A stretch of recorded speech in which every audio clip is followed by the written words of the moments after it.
Okay, so we get to do some fun stuff with vectors today. Vectors can be a challenging part of this course for many students. So I hope that by the end of the day you'll feel comfortable with vectors and have a good understanding of how they work.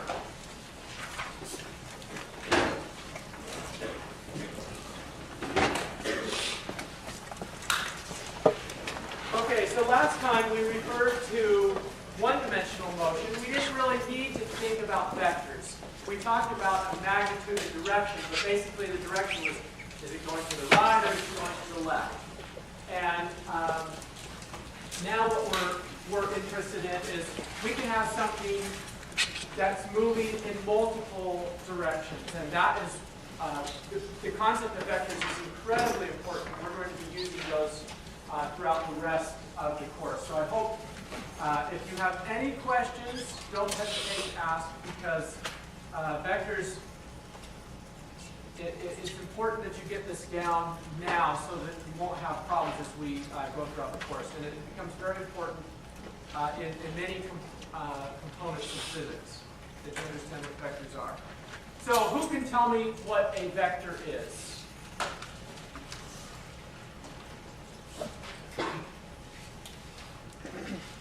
Yes.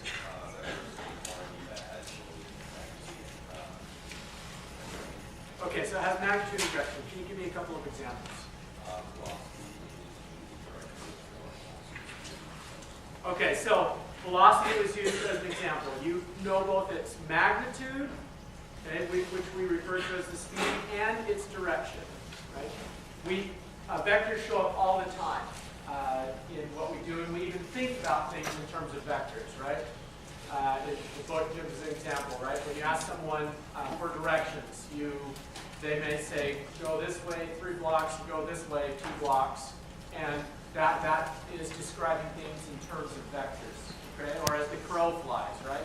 That is a way of defining how the direction that things are heading.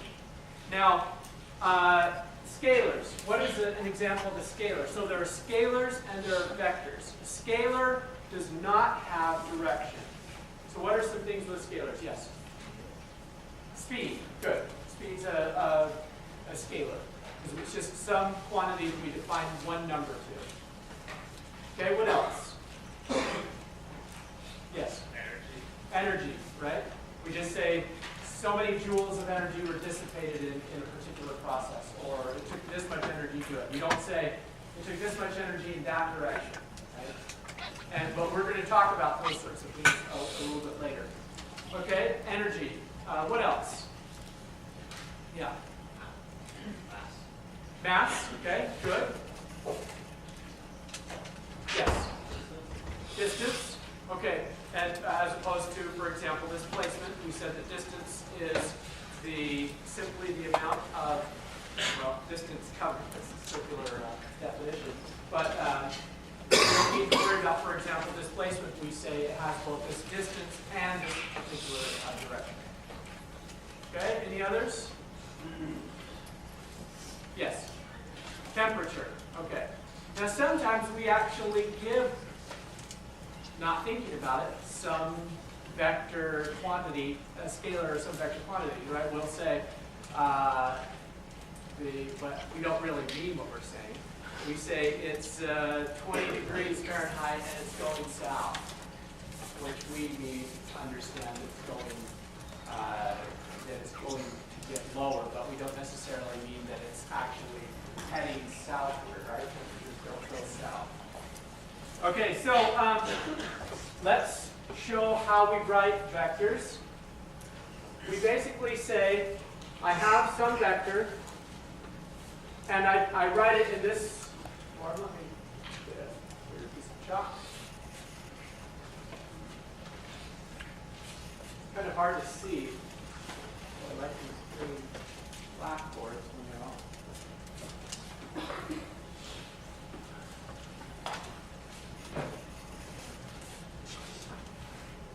So we write a vector like this. We have some tail and we have a tip. And the tip has an arrow, and that arrow denotes the direction in which the vector is going. So for example, we say this is a tail to tip,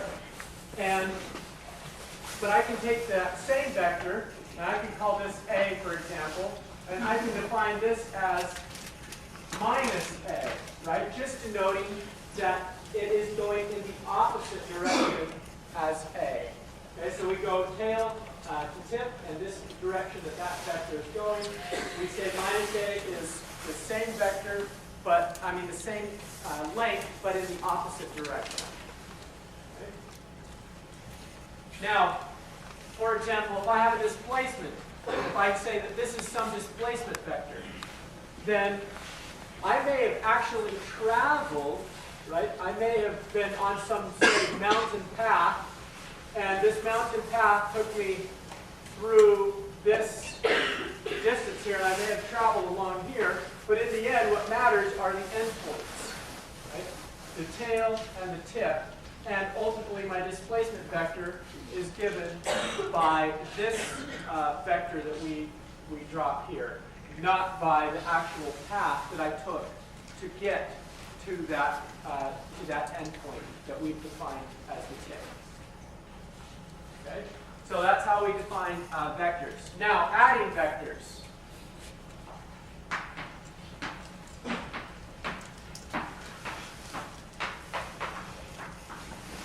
So suppose I have a vector which I'll call A, and a vector which I call B. And I've just written these vectors as if all of their tails are coming out from one place, not I'll just define that to be the origin. But for this part, I'm just going to say I just gathered all these vectors, I'm going to put all my vectors, and I'm just going to put all the tails together for a moment. Now, how would I add A plus B? Yes. Okay, so now you're getting in, I think you might be getting into components of vectors, but if I just simply geometrically add two vectors, how am I going to do that? Yes. Okay, so I take I do tip to tail.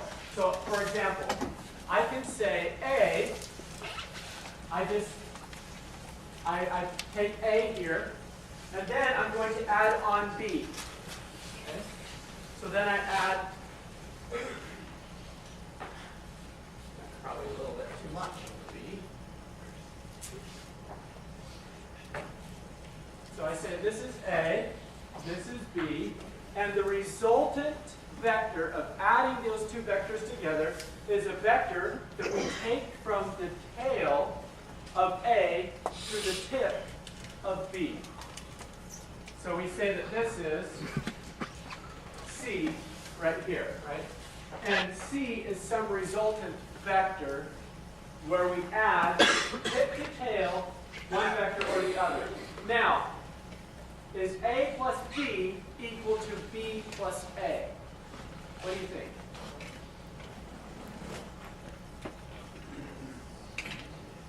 Well, let's add them up and let's see. So instead of starting with A and then adding B, what I'm going to do is I'm going to start with B and then add A, and I go tip to tail again. So here, B starts down here, and A then comes up like this. Okay, so I have B, I have A, and the resultant vector starts going by the tail of the first one that you start with to the tip of the other. And I'll call that C again. Now, if you look at this, what I've done is if I say this, for example, is the origin of my coordinate system, I've defined a new vector C, which is A plus B. And in this coordinate system, I've taken a new vector, which I call B plus A. And C is in the same direction and has the same magnitude here as the C does from the resultant vector of adding A plus B. So A plus B is equal to B plus A. So this is called the commutative. So vectors are commutative, which simply means that A plus B is equal to B plus A. Okay, now I'm going to get a little bit more complicated, and I'm going to now have three vectors. I'm going to once again put all the tails together, just so you can see what these vectors look like. So I have an A coming here, I have a B coming here, and let's say I have a C coming here.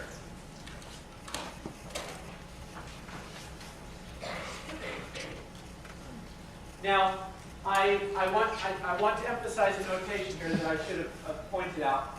When I write a vector, I'm going to put an arrow above it.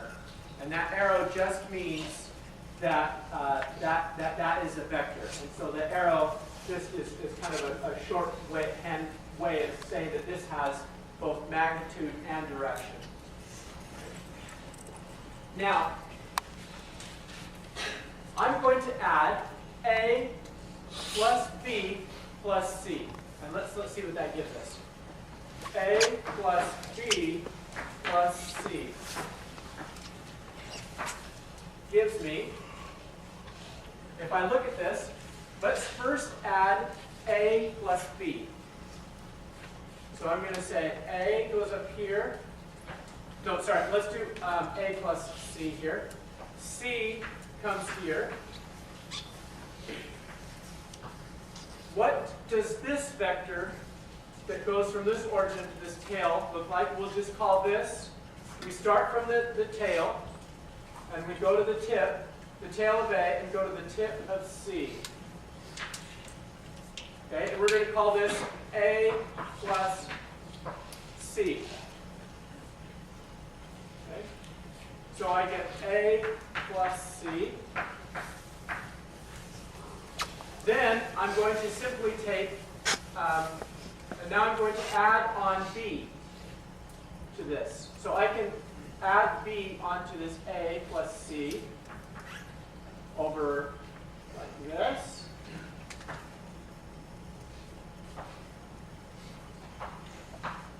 And the resultant vector is A plus C plus B, which is what we have here, right? Because I said before, A plus B plus C is the same. This would be commutative. I can simply just take this, and what I've done here is I've swapped the order of C and B, and now I get A plus C plus B. But you'll notice that I could have simply said, well, rather than worrying about A plus C, I can just consider this new vector A plus C and add it to B. Okay? So I have A plus C plus B.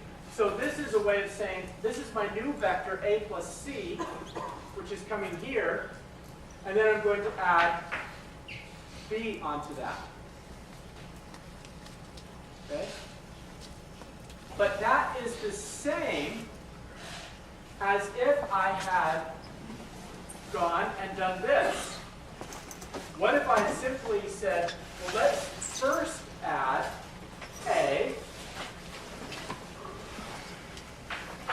and then, so I bring up A, and then I'm going to say, here's C, and here's B. But now I'm going to define a new vector that goes from the tail of C to the tip of B.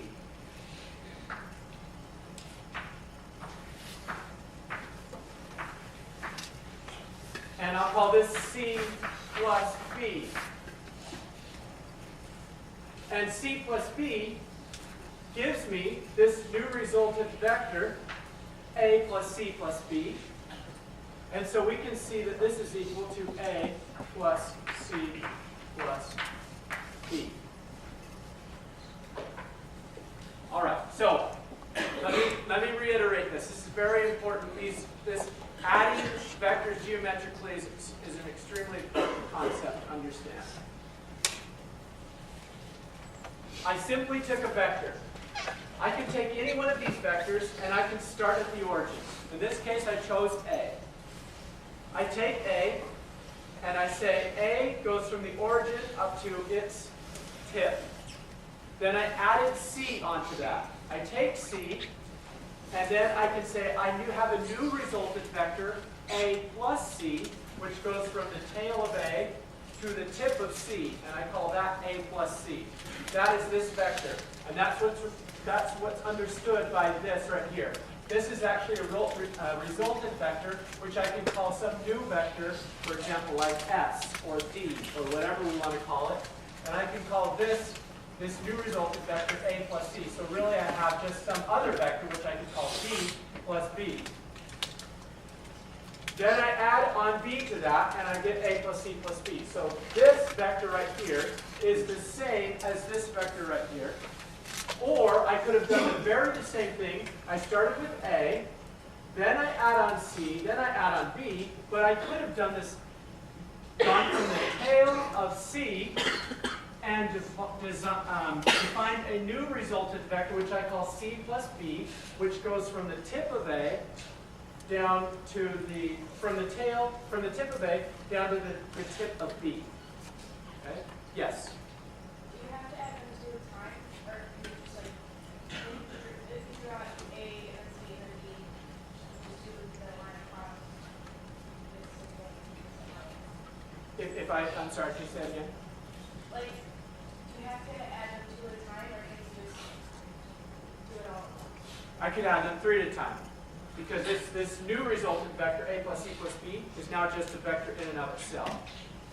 And so this is what I could call some new vector F, for example. And F is equal to A plus C plus B. But that is only, once again, this is only the resultant vector of adding all of these 3 vectors, or adding the combination of this 2-vector resultant vector and this vector. Or, in the end, this is just one vector given by A plus C plus B. I hope that answers your question. If it doesn't, we can talk afterwards. Okay? Now, but I want to emphasize, it's not important which order you put these in. I could have started with C, I could have started with A, I did start with A, or I could have started with B. I can start with any of them, add them up, the resultant vector is going to be the same. So it doesn't matter what order they're in, and it doesn't matter how you design the sums of these vectors. This is referred to as the associative property.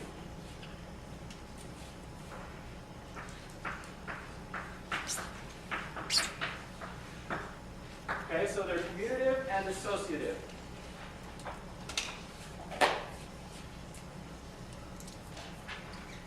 Everybody's groovy? Now, 0 is a fascinating concept. I'm sure all of you have thought a lot about 0. Up here on my desk, I have 0 tornadoes. I have 0 black holes. The concept of 0 is quite amazing. I have 0 apples up here. But I have a stack of $100 bills up here. 0 is an amazing concept. If you think about it, we're always so used to thinking about counting things. But the idea, I was just talking about this with my family, the vacuum of space actually, if I start thinking about the vacuum of space, I can actually, if I hit it hard enough with a laser, I can start producing particles, both, for example, positrons and electrons. But if I bring out one thing, I have to bring out another. If I say, if I pull out a 1 from a 0, I have to pull out a -1 as well. Right? It's the same thing with vectors. If I say that I have the 0 vector, I can do, say, simply something where I say, here's B, and here is -B. And I can say that B plus a -B is equal to 0. So if I take this vector, I go tail to tip. Then I add this vector right here onto this vector. Then I go tip to tail again, and I end back up at the same point. Okay, so just in the same way, if I take out -1, I have to add in +1 in order to get 0. It's the same thing with vectors. If I add a vector, when I add the minus of that vector, it gives me 0.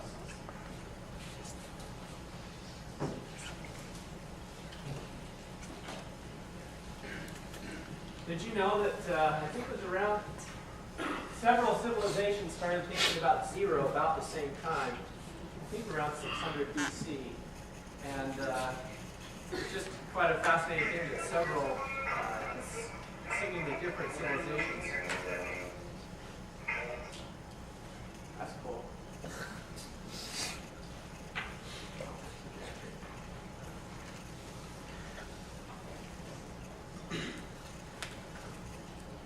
Okay, now, components. Can you see the back with this really white? It seems like it'd be really hard to see what I'm writing up here. Can you see it well enough with this big chalk? Okay.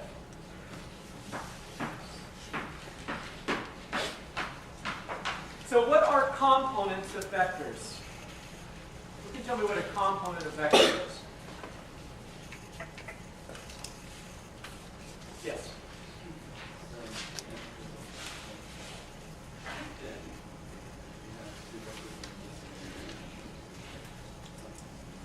Okay, so what you're saying is if I have two vectors, the components of the vectors are the things that make up the vector if you add them geometrically. Okay, good. So let me just state what's here. Now, why? But before I do that, I want to ask you a question. You think about things. Why do we say this is up? It's not up in Australia, right? Why is that up?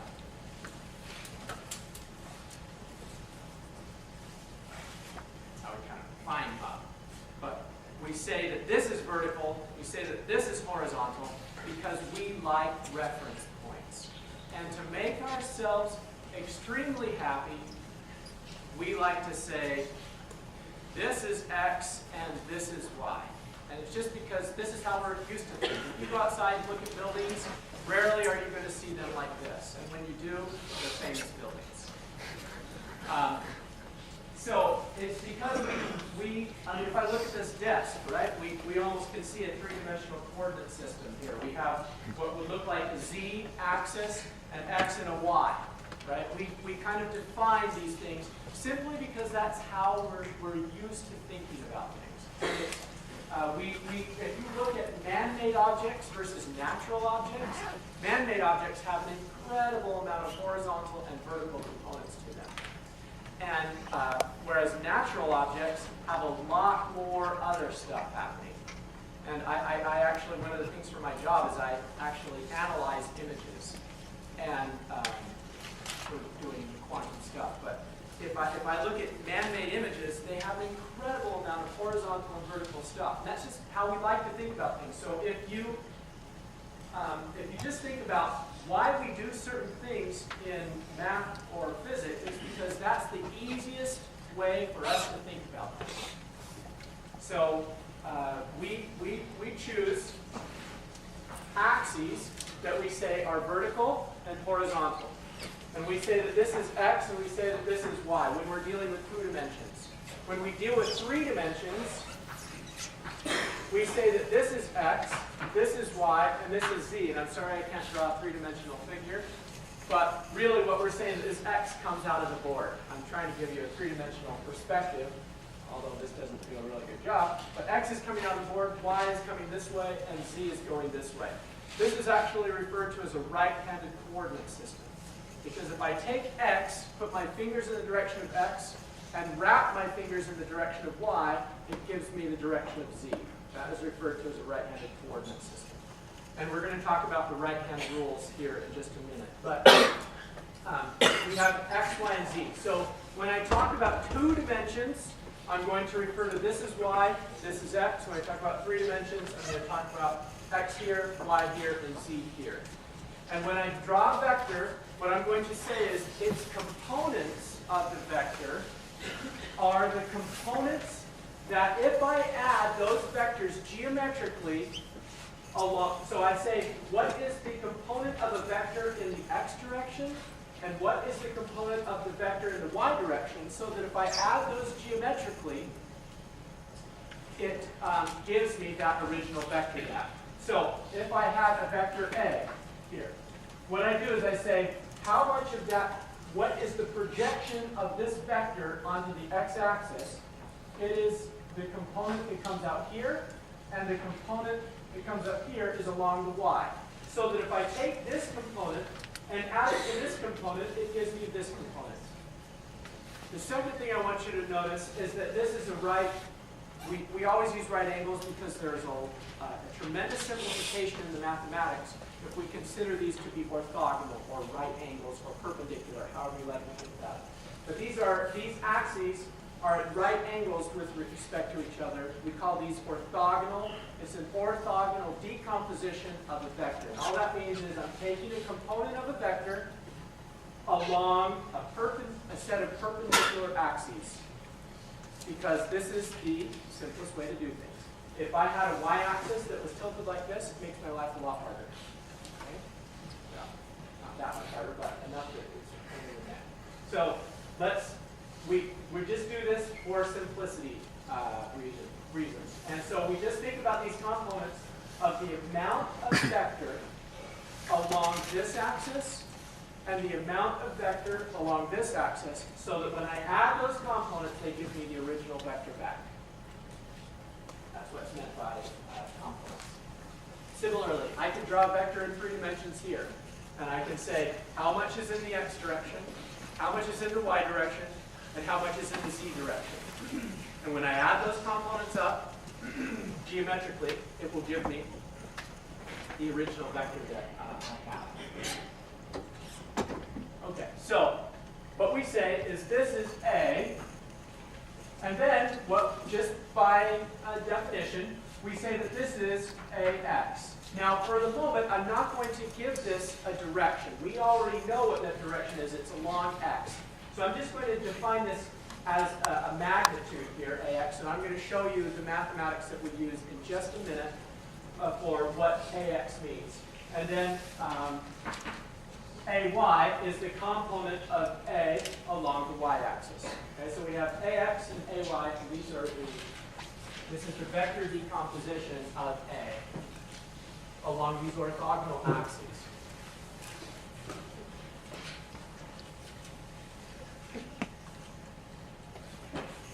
All right. Now, let's just do some really important stuff here. If I look at AX and AY and A, and for a moment, and once again, I'm just going to point out, I'm just going to write this as A of X, even though this is a vector. I'm not going to draw it with an arrow, and I'm going to show you Y in a minute. Over an A, Y here.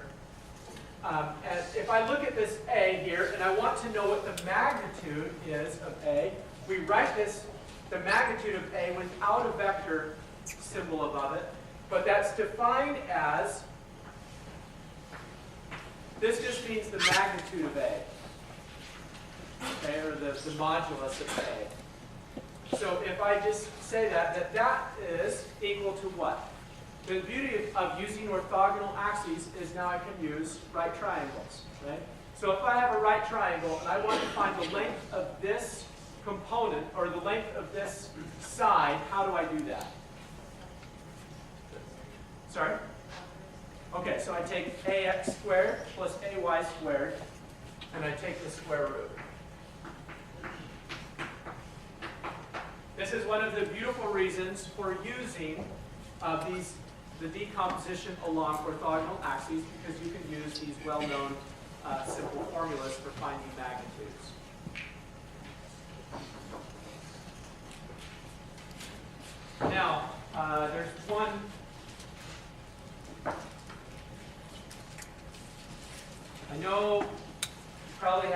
while ago, but I want to, these trig formulas are very important, and let me just review them relatively quickly. If I have a right triangle, I'm going to call this the opposite, this the adjacent, and this the hypotenuse.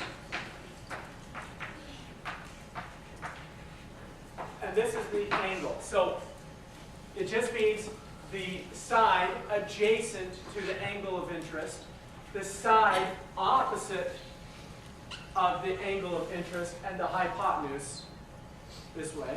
How do I find, so sine of theta is equal to what? The opposite, this side, the length of this side, and I'm just going to refer to this as O, over hypotenuse. Okay? The cosine of theta is equal to what? The adjacent over the hypotenuse. And the tangent of theta? Opposite over adjacent. But really, the tangent of theta is defined as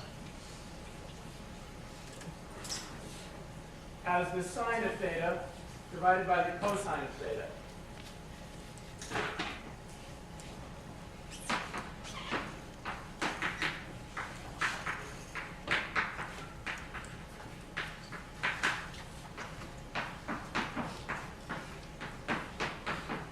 So I get the opposite over the hypotenuse divided by the adjacent over the hypotenuse. The hypotenuses cancel, and you can see that you get the opposite over the adjacent. So what we can learn from this is, if I know the length of this side and the length of this side, what would I use in order? So if I know the opposite of the hypotenuse, what equation would I use to determine the angle here between the hypotenuse and the adjacent?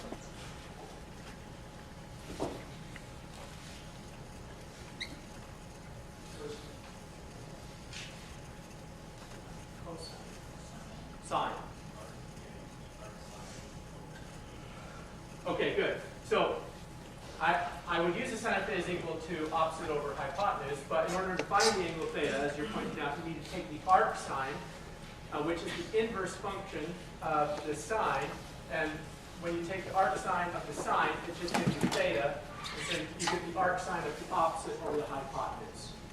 Okay? So you need these inverse functions, but basically theta then is going to be the arc sine of opposite over hypotenuse. Many situations that you have, for example, now we're breaking these things up into components. I may have the opposite, and I may have the adjacent, right?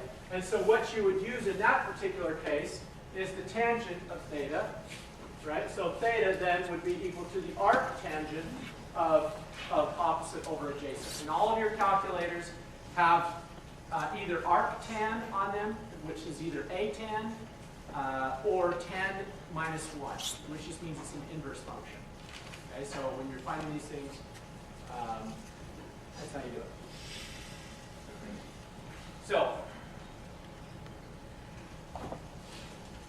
now if you have a vector then, so let's go back to this drawing here, and I say this is A, and I want to find A of x. How would I do that? So how do I find A of x and A of y if I know A? And I know the angle of A relative to the x-axis.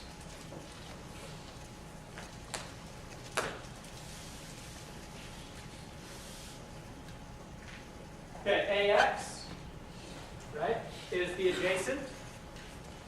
And so I'm going to say AX is equal to, and I look over here,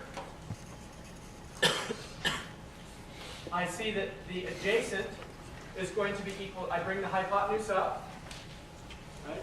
I'm just using some basic algebra. H then gets brought over to this other side, and I have H cosine theta is equal to A. And now what we're saying is the adjacent is a of x, the hypotenuse is the magnitude of a, and the cosine of theta is the angle between them.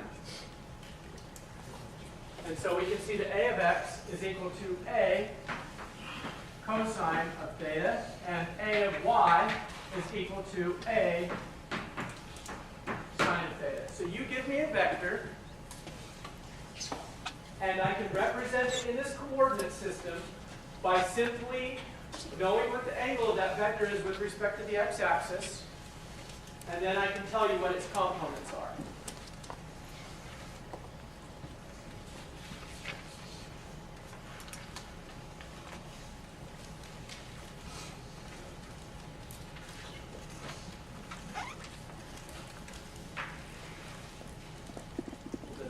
Math refresher. So I have an example for you. I can't remember the details of this very well, but we're going to just do an approximation. There was a plane, I think it was in the 60s or 70s, that was taking a bunch of tourists down to Antarctica, and the flight path was off by a couple of degrees, and they ran into a mountain. So I just want to say, even just a few degrees can result in quite a substantial difference after you go a significant distance. So let's just do this. So let's suppose we're just going to use we're just going to estimate after, say, roughly 180 kilometers, roughly 200 kilometers, how far off course you would be if you were just 2 degrees difference in your angle. And now, since I don't have a calculator, I'm going to do these things in radians because there's some nice simple formulas here that we can use. So 2 degrees. So we're going to change from degrees to radians. How do I do that? Yes? Divide by 180. And I heard multiply by pi. Right? So now I've changed from degrees. So I've taken the degrees out and I multiply by pi. 2 over 180 is just 90. And because I'm only using one significant digit here, I'm just going to say that pi is 3. Pi is 3. In fact, our family had on Pi Day, we learned pi to several digits just for fun. So on Pi Day, March 14th, I hope we go and learn pi to 100 digits. So I'm just going to say that this is 3 over 90, and I'm going to say this is approximately 1/30th of a radian, which I'm just going to say is approximately 30 milliradians. So this is just an approximate thing. Now it turns out for small angles, which this is just 30 milliradians is equal to 0.03 radians. One of the nice things about the sine of theta, if theta is small, the sine of theta is approximately equal to theta.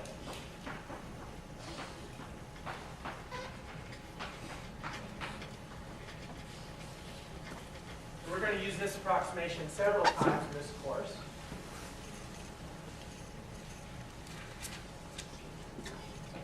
So, after 180 kilometers, how far off are we? So let's just draw this axis, and to make our lives easy, what we're going to say is we're going to define an x-axis so that this plane should have been flying along the x-axis, but was off by 2 degrees. Okay? Or what we're saying is 0.03 radians.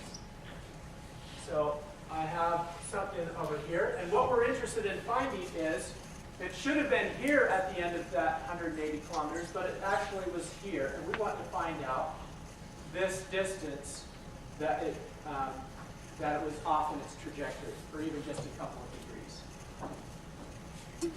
So if I take,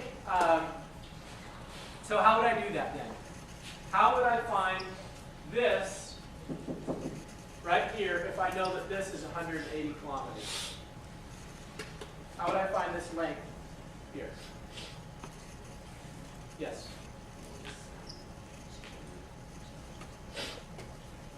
Oh.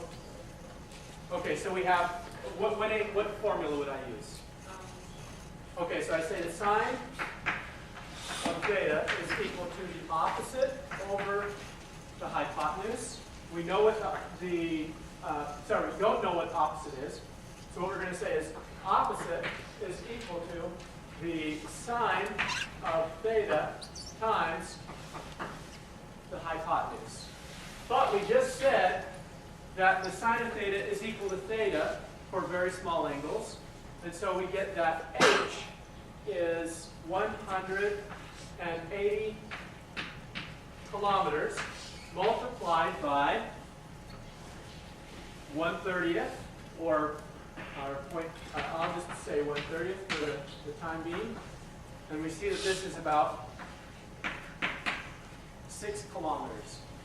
So even just 2 degrees off, after going a distance of 180 kilometers, resulted in a distance that was significantly different, resulted in a pretty significant change in distance, 6 kilometers off course from just a 2-degree change in 180 kilometers. Okay, so one of the things, for example, that we did in my lab is we wanted to measure precision deflections, and we were able to measure a deflection of 1 picoradian, and a picoradian in a very small distance. And that's the equivalent. If I were to take a laser beam and shine it between here and the moon, with a picoradian, if I tilt it by 1 picoradian, by the time it got to the moon, it would have shifted its position by the width of a hair. So we try to do extremely precise measurements. Now my wife the other day said, that doesn't sound at all interesting. Anyway, that's I think it's interesting, but they don't need to see it regularly. She said that sounded like torture. Right?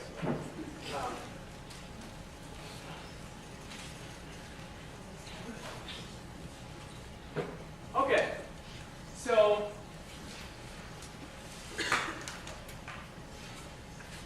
right. Questions?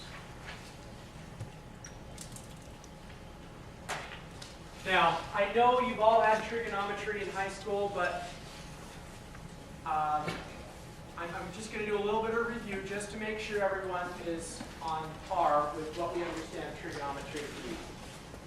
If I look at this graph and I say, I'm going to draw my angle theta here with respect to the x-axis,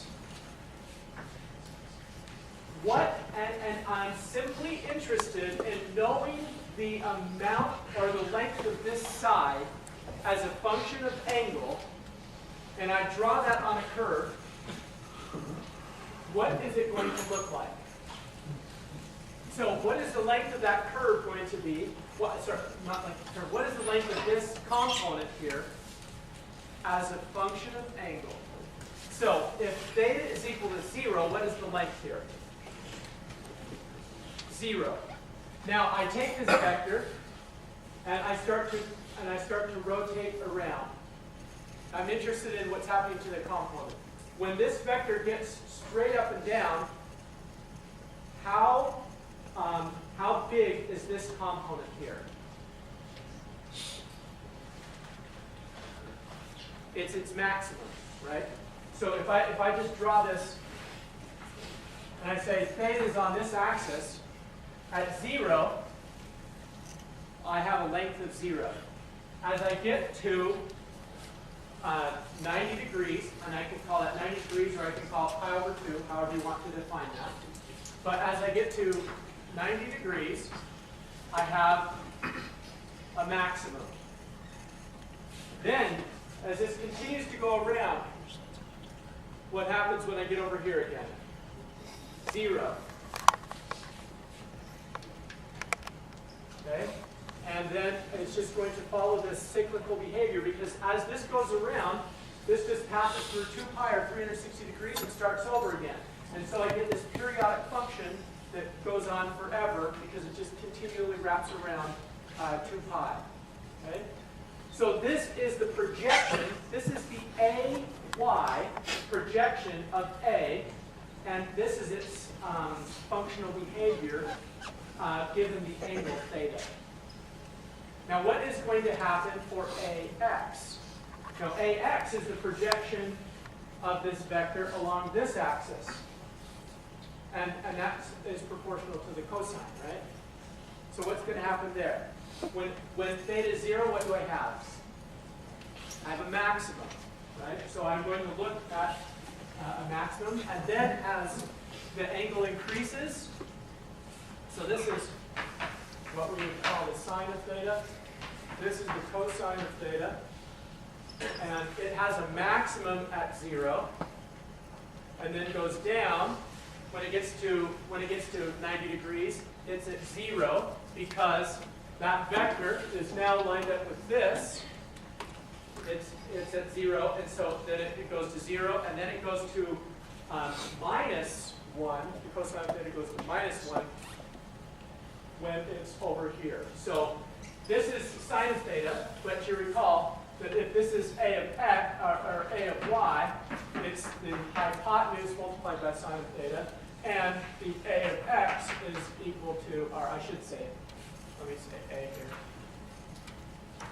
a cosine of theta, and we get this simple behavior. But you'll notice that this is shifted by 90 degrees with respect to this. This is called being out of phase by 90 degrees. This whole thing is moved further over this way than this is. Whereas if I just shift by 90 degrees, I'd move this and have this exactly the same as this one. Okay? So, a little bit of review. Okay, now vector notation. What is 1 times 2? Well, all of you know it's 2. What is 1 times apple? Apple. What is 1 times tornado? Tornado. For some reason, this is such a hard concept for a lot of people to understand, but if you think about it, unit vectors are really just saying, I have 1 times direction. A unit vector is one unit length in a particular direction. That's all that's meant by components. If I say 1 times apple, that means I have apple, 1 apple, right? If I have 1 times I, what I mean here by I is this is a unit of length of 1 in the x direction. Okay? And j and k hat.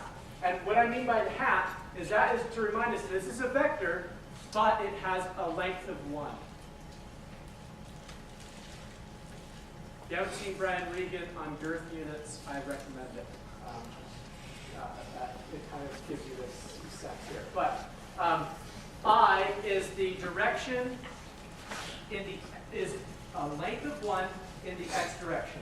J is a length of 1 in the y direction, and k is a length of 1 in the z direction. And so what we say is if I have a unit vector, A is equal to AX, we keep AX as its magnitude in the I direction, plus AY in the J direction, plus AZ in the K direction. So this is the component of A that's in the X direction. And this is all I'm really saying here is this is just AX.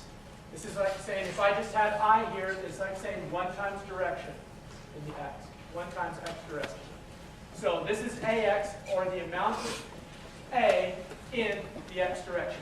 The amount of Y in the J direction. The amount of Z in the K direction. Or along the Z axis, along the Y axis, along the X axis.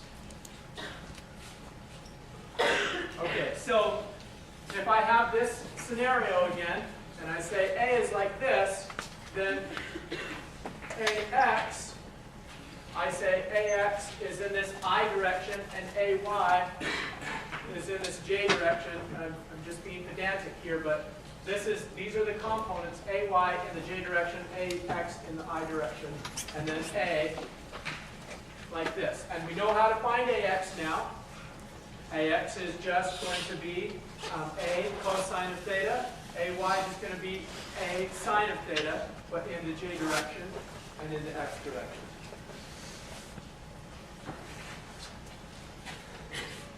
All right. Now,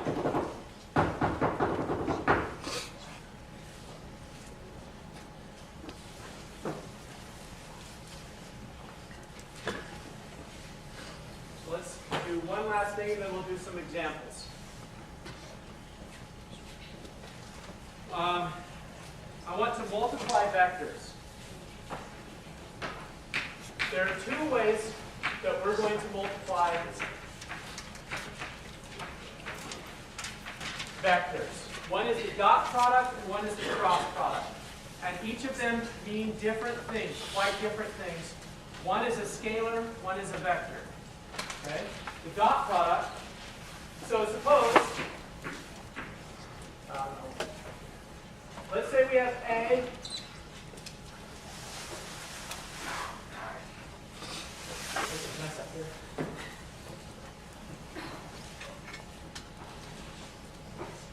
say we have a vector A, and we take A x I hat plus A y j hat plus A z k hat. And we have another vector B, which is equal to bx I hat plus by j hat plus bz k hat. Now if I want to do the dot product,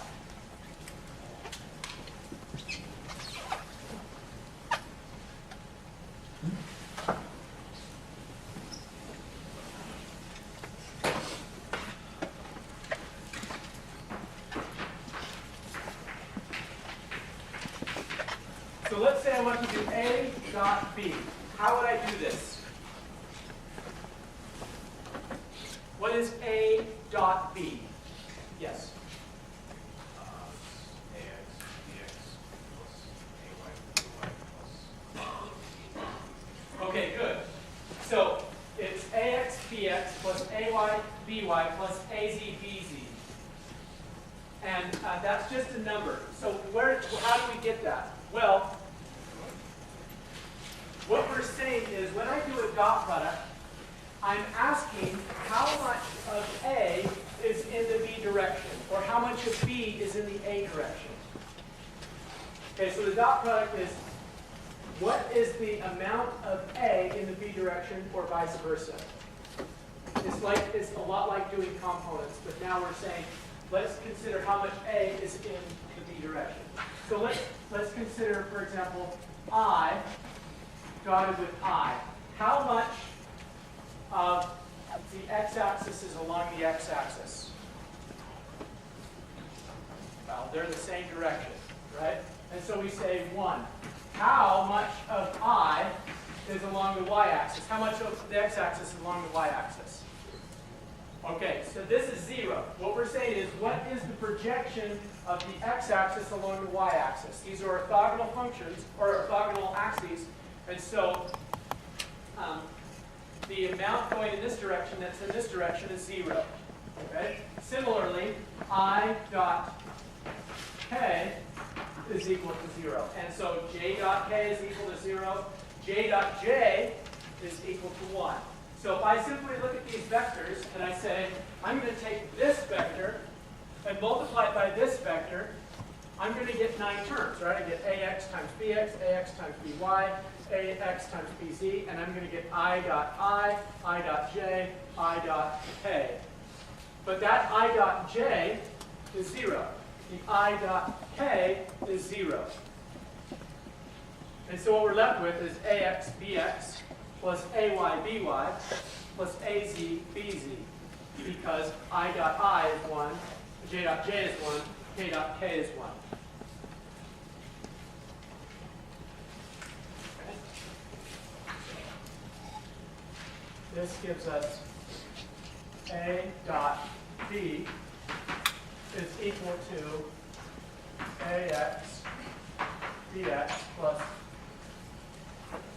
ay by plus az bz. Okay? There's another way of thinking about this. If I have a dot b, and I said it's a, it's the amount of a in the b direction, I can literally say that this is just a times b times the cosine of theta. Okay, so it's, have to be a little careful here. This is, what this is asking is the amount of a multiplied by b in b's direction. I think about that way. I should be a little more careful when I say this. But so this is really, if I have a in here and b here, what I'm saying is take the amount of a that's along b and then multiply that by b. Okay? And that's what this angle is, what this is telling us. So I have some angle theta relative to those two things. And that's what this means. Now when I do components, that's the very thing that I've done. For example, if I say that b, rather than being just a vector, is say I hat, then I can say that a, it's the amount of a along I hat, right? If b is just I hat. And so that just gives us a of x. Okay, so there's two different ways of defining this. These are both just numbers. There is no vector component to this. It's simply just numbers. And that's a number, and this is a number.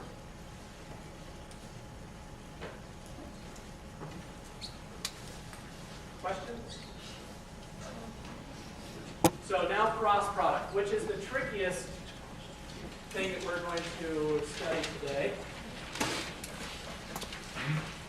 I want everyone. So if I have a, let's say I have a here and b here, and I say, what is a cross b? So this is the right-handed rule. I want everyone to get out your right hands.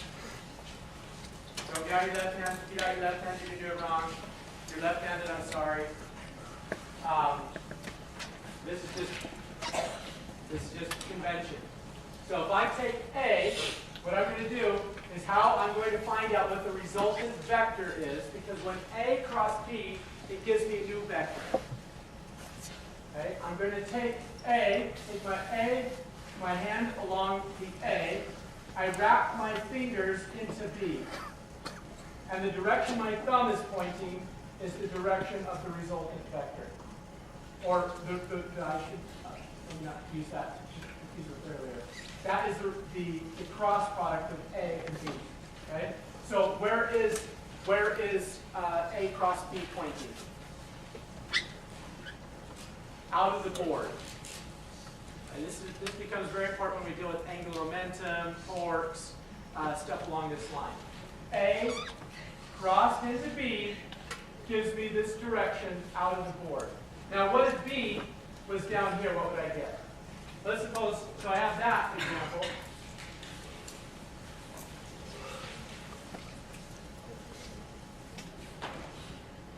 Suppose I have A here and B is here.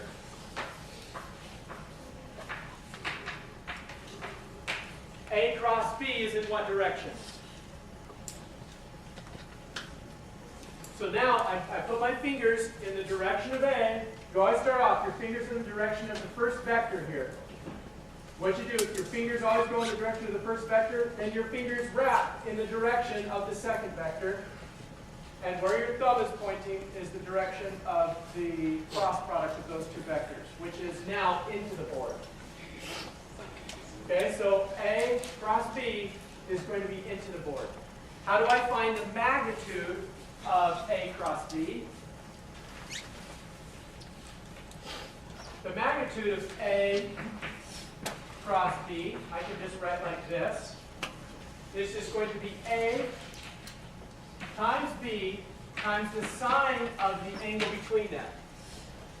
Now, let me give you a little bit of quickly running out of time here. Suppose I set out my arm, and I apply a force on my arm. If I apply a force that's going in the direction of my arm, so what you can think about is my arm is a vector, right? It starts out, this is the rotation point, I can call that the origin. My arm goes out, it has a displacement of, say, 20-something inches, 27 inches maybe. I go out to the end of my arm, and then if I apply a force onto this, which direction of the force will give me the best ability to push down or up? Down or up, right? If I push down here, my arm's going to go down. If I push up, it's going to go up. But if I push my arm in, how much is that going to rotate my arm? None.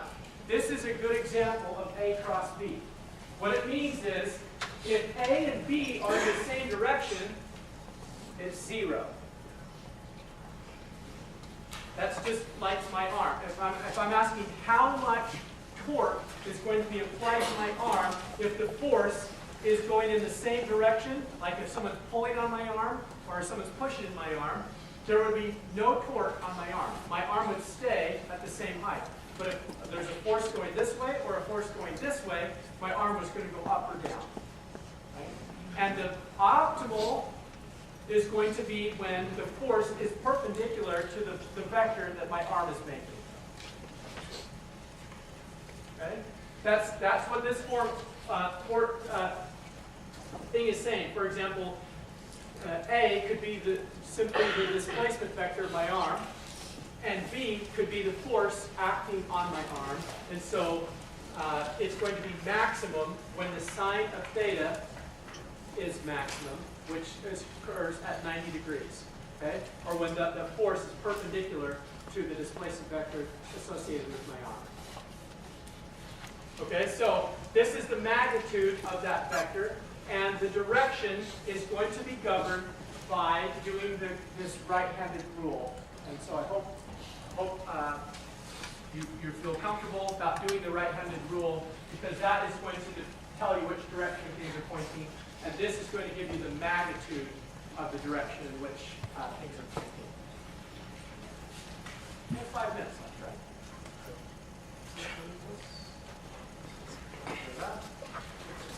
Okay. All right, let's do a couple examples. I can see you guys are all super excited to go on to your next class. We're going to do a couple of vector examples. All right.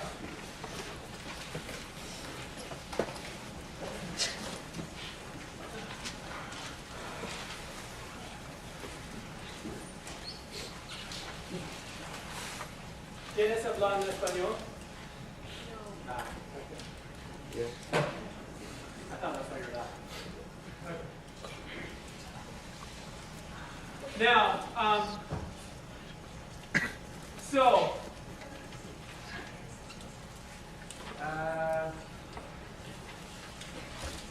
so let's do just a quick example. Let's do the dot product. Suppose I have A is equal to A, let's do 3I, and let's say B is equal to 4I plus 5J. Okay, what is A dot B?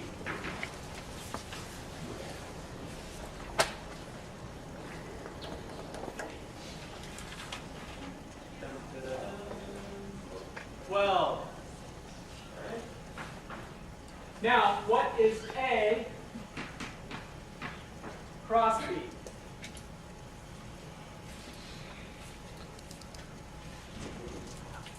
This is a little bit tricky.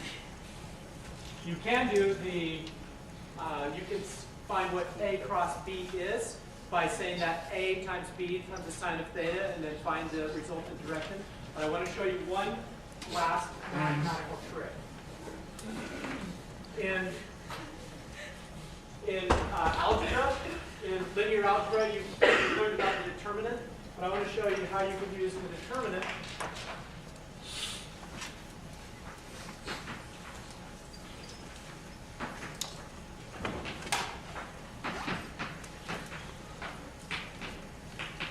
So when you do the determinant, what you do is you take this term, and then you multiply this times this minus this times this.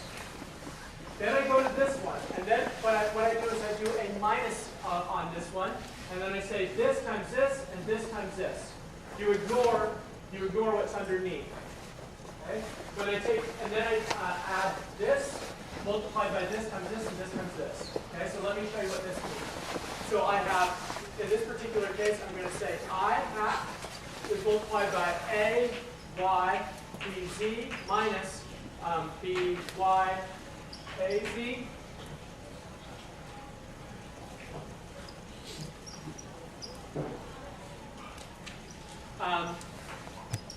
Sorry.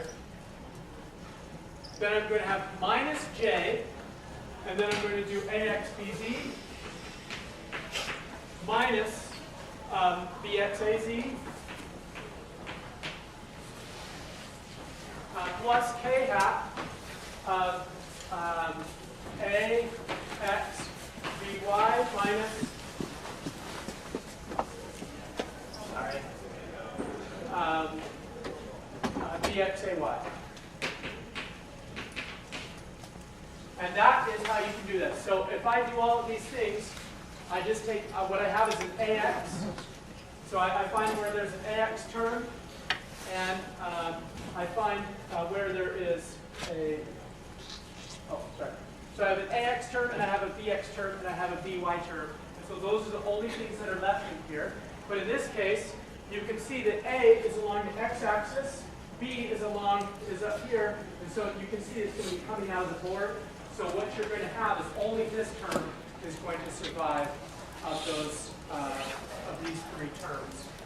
And just keeping track of what the AX, BY, and so forth. That's a nice little mathematical trick in order to determine how to find the cross product. If you're not familiar with that, you're welcome to